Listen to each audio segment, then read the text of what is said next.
Chapter 127. Nate calmed everyone down as they tensed at the sudden noise. This was not what they had been expecting. They had been expecting more Aura's weird image-based telepathy and less African safari. For now, everything they were saying didn't have any impact on the reason why they had come here. They were still in the pre-meeting, getting to know one another phase of everything. This was her time to shine, and not an area where they mattered in the slightest. As a kitsune, Aura was recognized as royalty, even if they didn't recognize her personally. Just being able to speak with her was blowing all of their minds. This was not something that they thought they would have the chance to ever do. Especially not after what their elders had done on their world to the royal family. Many of the kitsunes had been eliminated, though there were rumors that some escaped through other portals. Until that moment, they hadn't believed the claims. The royal family was strong, but they had been against everyone who had become dissatisfied with them. The odds simply weren't in their favor. Yet now they were seeing one of them standing in front of them. It made them question the validity of those rumors anew. It took a while as the gathered beasts had plenty of questions for her, but eventually, the conversation turned to the nature of the walled community. It was a subject that she was even more qualified to educate them on than Nate was. Her connection to the dungeon core and through it the Risk computer had thoroughly filled her mind with all the needed information. Unfortunately, for Nate and to a lesser extent her, it had simply happened after he had made the selection. He had still made the right choice, but knowing it all beforehand would have prevented him from doing so blindly. Her revelations brought some discontent among the stronger beasts, simply because the choice was being taken from them. Due to the forced nature of their enhanced mental status, they were unable to even leave and come back again without suffering some consequences. After they got their initial complaints out of their system, they started to calm down and were once more willing to listen to her. With those interruptions over, she finally began to outline what the true purpose of the community was. Unlike those currently in the meeting building with them right then, the rest of the beasts could leave the walls normally.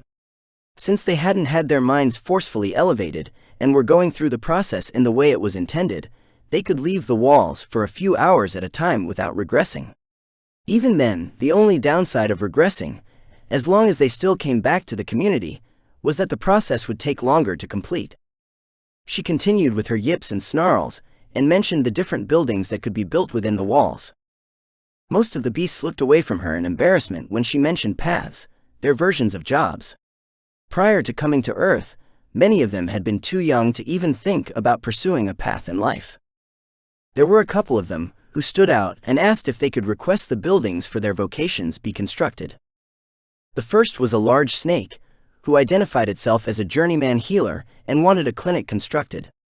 The next was a koala sort of creature that was an apothecarist, trained under her parents. The last was a leopard with 3 whiptails that said it had once been training to be an alchemist. It would like to start the process once again, and since it was among the buildings she had mentioned, requested one be built. There were likely more among the other beasts, but they would have to wait to find out until a later time. Intelligence came with cultivation for beasts that weren't the kitsunes. However, that didn't mean they couldn't be trained before then.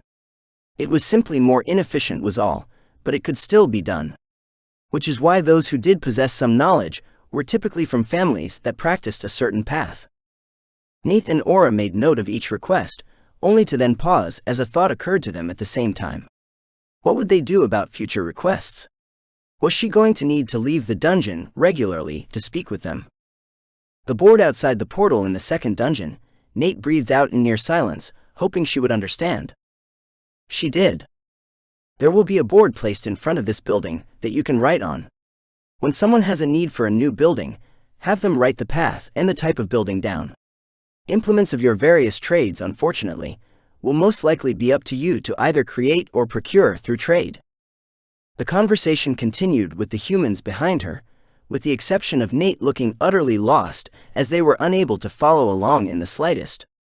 Finally, as everything was drawing to a close, one of the beasts in the rafters asked a question more important than the rest. How are we to respond if the humans attack us? As you would normally, Aura replied without even needing to think about it.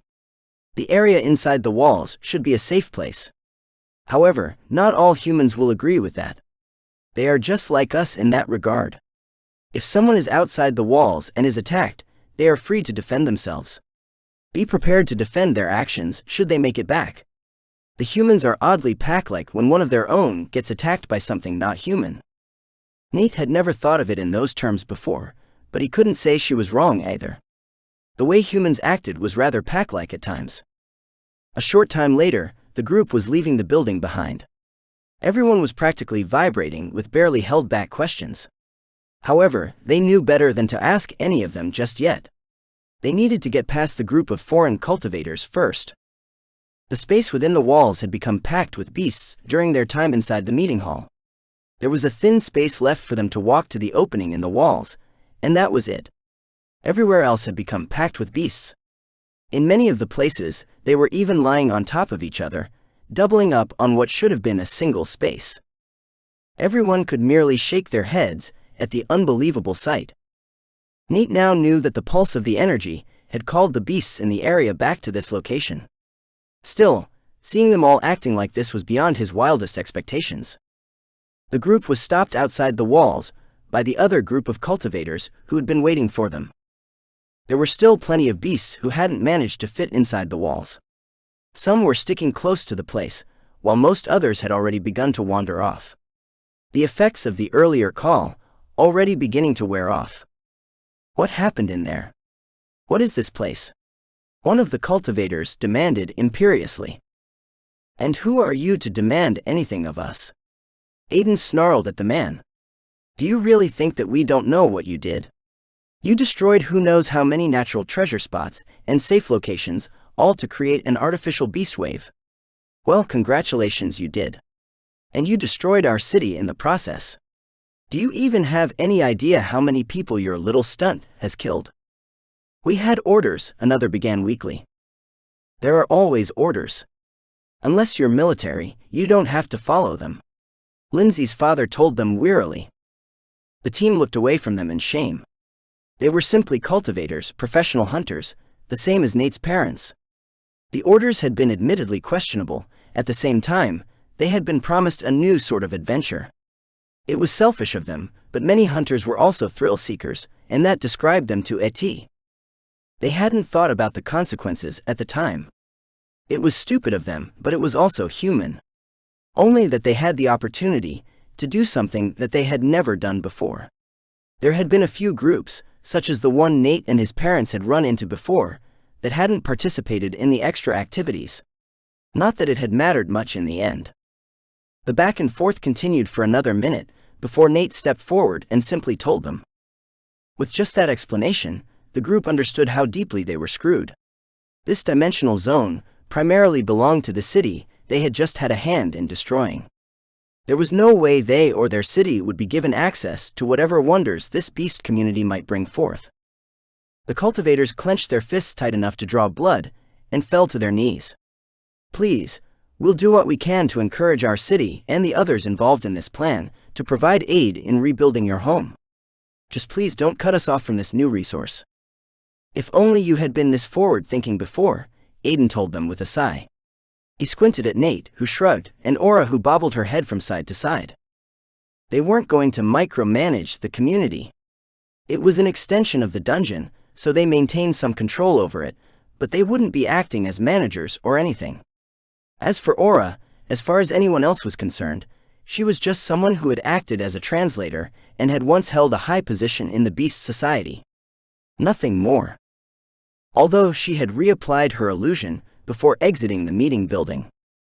I think we can come to an agreement on a case-by-case basis, he said at last. If nothing else, my family owns a merchant business. Perhaps we can do something through that. A few minutes later, they were back on the trail and hurrying back to the RV. They had a limited window in which they could run all out without fear of being attacked by anything, and they intended to use it. The beasts that had wandered away from the walls were beginning to grow more restless by the minute. They were still roughly a half-hour away from the vehicle when the first attack came from the side. It was a flying squirrel that Lindsay smashed to the ground with her halberd. The spike on the opposite side of the axe blade pierced cleanly through the beast. Since the time for secrets was over, Nina stored the body in her bracelet with a grin to the others, and they continued on. After that, the attacks began to happen more frequently. They were no longer caused by the deep-seated rage from before that had destroyed the city. Instead, they had returned to a more, if slightly agitated, normal.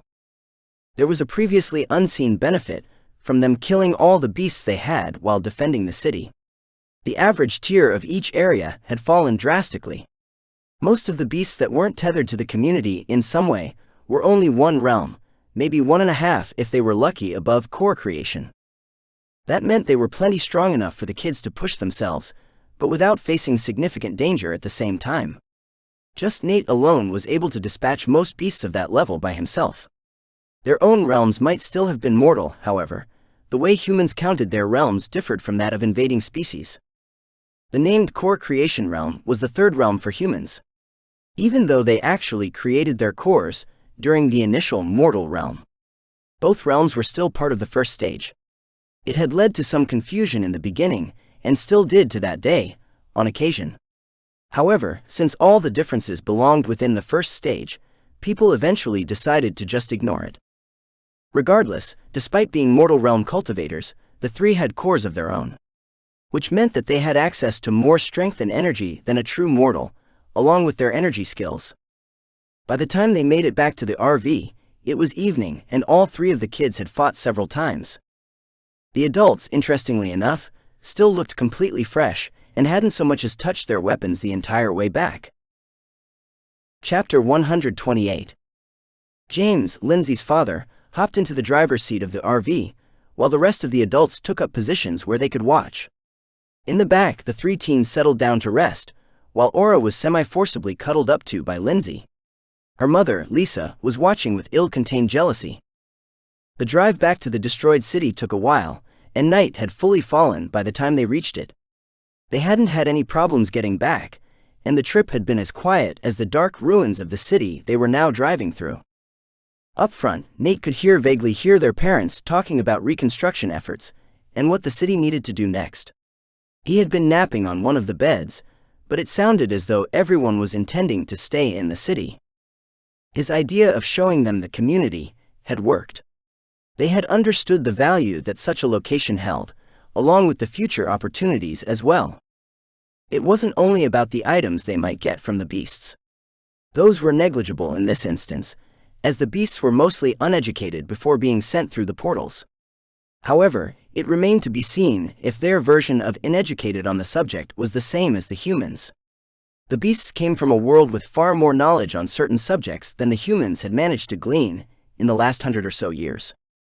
No, the real value came from the increased safety the city would experience as a result of the changes to the dimensional zone. The beast community was another layer of safety for the city, so nothing like this destruction would ever happen again. Of course, that wouldn't stop them from rebuilding the walls and making them even better. Back at the mansion, everyone separated with the agreement to meet again in the morning. They would cover everything that they had learned with those who hadn't come with them. Nate and Aura tried to leave, except Lisa finally saw her chance and glomped onto the kitsune. Her husband eventually pulled her away, though it took him a few minutes to pry her fingers and arms off the fluffy beast companion. Finally, alone in their guest room, Aura let her illusion drop and shook herself thoroughly. "Are you ready to select a location for the next dungeon?" He pulled out his notebook and laptop and opened them. "I've limited the number of possible locations, but I haven't made a final decision." He spun his pen around his thumb as he thought. "I'm not sure it really matters though. Each of the options is mostly the same in strength. Supposedly anyway, I'm working off rumors and information from the internet here." "What are the invading species at each of these locations?" Aura asked, flopping onto her back and wiggling around as she used the carpet to scratch her back. "There are 6 options, with a possible 7th one that the information I was finding is divided on. They are goblins, kobolds, orcs, zombies, and skeletons together and separate, and then the last one is called GU. They are a form of insect race that seems to be able to take control of hosts, but also has their own form of attacks and abilities." Aura shook her head. "Any race that can take hosts, while also possessing their own attacks and abilities, is not an enemy to be taken lightly. I have no idea what the humans on your internet are thinking in dividing their opinion. That's mostly my thoughts as well. I mainly included them to see what you thought about them. He grinned at her. We want an easy dungeon, something that we can use to generate energy for the shared pool and give us quick access to another dungeon. He had come up with a rough plan on how they might be able to make use of an easy dimensional zone. It mainly involved getting the dungeon core to level 2 as quickly as possible. At that point, they unlocked the second floor along with a new dungeon. If it was an easy dungeon but the monsters also swarmed, then he would let 1 or 2 through the portal occasionally, so the portal wouldn't close this time. That way, he could keep getting energy for the shared pool without worry. Neat doubted he would be creating a community from any of these races. In that case, let's go with the skeleton location. Then after that, we can do the goblin location, and then possibly the zombies. Aura mentioned her thoughts. Neat nodded, appreciating her opinion on the matter. You just don't want to deal with stinky zombies. Her eyes went blank as she stared at him. You have no idea how sensitive my nose is. If they are stinky for you, then it's thousands of times worse for me. He opened and closed his mouth, nodding in acceptance. That's fair. Hopefully smell less skeletons it is. Nate glanced at the date and tilted his head thoughtfully. How worried should we be about Samhain? Why? She asked suspiciously. The second dungeon core took 3 days to create. Assuming that is the normal amount of time, then that means the new dungeon will come into being on Samhain, on Halloween. Now I know that the veil between worlds is supposed to thin around that time, but that's all. I don't know when exactly it will happen, or how long it will last. It's already started. It begins when the first leaf falls. Aura explained, only a little surprised that he didn't know this. When the veil is at its thinnest, however, is on the day you call Samhain. It begins with the falling of the sun and ends when it rises. Nate tapped away at his laptop, taking some notes. Okay, so if we start the creation of the dungeon core now, then we can just barely head off the worst of it for this location. No idea how bad it would be since the skeletons are supposed to be easy to defeat. At the same time, since they are undead, they may come through in greater numbers or something during that time. From the limited amount of information about that particular portal, it seemed as though the skeletons were already fairly numerous. The only reason they hadn't taken over the area was because of how weak they were. Nate selected the option for Dungeon Creation from the menu on his wrist computer and waited. In only a few moments, the screen had begun to expand and drift off his wrist until it settled in front of him. At roughly the size of a 100-inch screen, he now needed to stretch to touch everything. Welcome to the Dungeon Creation system. You are currently limited to 3 dungeons at this time. Please, choose the location of your third dungeon carefully. These are the currently open incursions to your world, colloquially known as dimensional zones, and their associated portals. Please make your selection from these options. On the plus side, with that much real estate, it was far easier to navigate things quickly. He pinched the screen, zooming out a little more. The next dungeon was not exactly close by. The first dungeon had obviously been the closest, while the second had been a state and a half away in Missouri. The one he was looking for this time was located in Nevada. There were innumerable dimensional zones in between not only his current dungeons, but also in the intervening distance between Nevada and Colorado. The problem there was twofold. Not all of the portals were known to the humans. Some of them existed in old abandoned mines, deep underwater, or in the backcountry where no one had stepped in years. People had consolidated into their cities, instead of spreading out like they had on his old Earth. Many once burgeoning towns had been left to rot and returned to nature when the portals first appeared. Some of them would have been excellent candidates for proper cities, due to their proximity to dimensional zones. Unfortunately, humanity hadn't known enough back then, and had lost many valuable chances. However, this led to the second problem. If the portals weren't known, then their invading species also wasn't known. The display in front of Nate didn't give him that sort of information. He had to gather it on his own. That was why he hadn't touched any of the portals that appeared on the screen in between his already created dungeons. Without knowing how dangerous they were, the risk was too high until he could create more dungeons and have a buffer of some sort. It took him a few minutes of pinching and flicking at the screen to finally find what he wanted. However, he did find it curious that there were 4 portals located in the remains of the Area 51 Air Force Base. He hadn't realized dimensional zones could exist that closely together. There was also the matter of what had made the base famous. At least on his Earth, it was one of the places the remains of the aliens from the crash in Roswell had been brought. Another location that had multiple portals. The problem with that in this case was that the crash had happened in the 1940s. The portals would have already been here by then. So it was unlikely that the event had even occurred, or if it had, the knowledge had never been spread around. Regardless, it was a curiosity simply because it didn't fit the normal pattern, while also seeming to be affected by outside events. Nate pushed the matter to the side for the moment and selected the dimensional zone he wanted. It was just outside of Reno. Incursion zone selected. Are you sure this is the area you would like to create your 3rd dungeon in? He promptly selected yes. With the limited amount of information he had, it was either the right one, or it wasn't. There was no way for him to know for sure, though he was reasonably certain it was the correct location. The screen went blank for a moment before a new message appeared. The dungeon core for the new dungeon is now being constructed. During this time, construct the interior of the dungeon using the resources available at your disposal. Now that you have fully taken over a portal, the primary goal has been shown, if not completed. The other goals are the same as before. They are to protect the dungeon core first, and prevent access to the outside world second. As the dungeon and its core grow in strength, it will be able to merge with the portal and create additional levels inside their world as needed. The message had changed yet again from its prior versions. They weren't major changes, just interesting little modifications.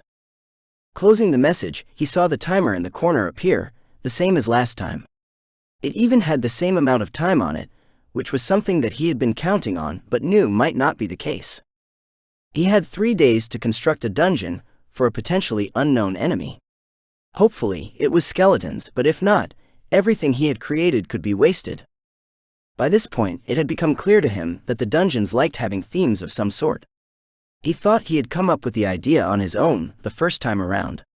However, clearly, it had been a prod from the dungeon system, or wrist computer or whatever, to put him in the right direction.